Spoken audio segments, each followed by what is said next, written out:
நண்பர்கள் அனைவருக்கும் வணக்கம். இன்னைக்கு நம்ம இந்த வீடியோல டிசம்பர் 2ஆம் தேதி கனமழை காரணமாக பள்ளி கல்லூரிகளுக்கு விடுமுறை என்ற தகவல் வெளியாகி இருக்கு. சோ அத பத்தி தான் இப்ப நம்ம பார்க்க போறோம். தமிழகத்தில் கனமழை காரணமாக பள்ளிகளுக்கு விடுமுறை அறிவிக்கப்பட்டுள்ளது.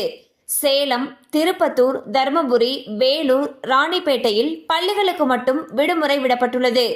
கிருஷ்ணகிரி, கள்ளக்குறிச்சி, திருவண்ணாமலை, விழுப்புரம், கடலூர் ஆகிய மாவட்டங்களில் பள்ளி கல்லூரிகளுக்கு விடுமுறை அறிவிக்கப்பட்டுள்ளது. அதே போல புதுச்சேரியில் பள்ளி கல்லூரிகளுக்கு விடுமுறை அறிவிக்கப்பட்டுள்ளது.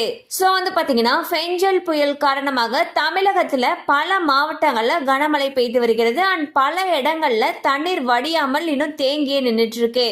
அந்த வகையில் மாணவர்களுடைய பாதுகாப்பு நலன் கருதி பல மாவட்டங்கள்ல விடுமுறை அறிவிச்சிருக்காங்க. சோ இதே போல கனமழை தொடரும் பட்சத்தில் மற்ற மாவட்டங்கள்ல இருந்தும் விடுமுறைக்கான அறிவிப்பு வெளியாகும் என்று எதிர்பார்க்கப்படுகிறது.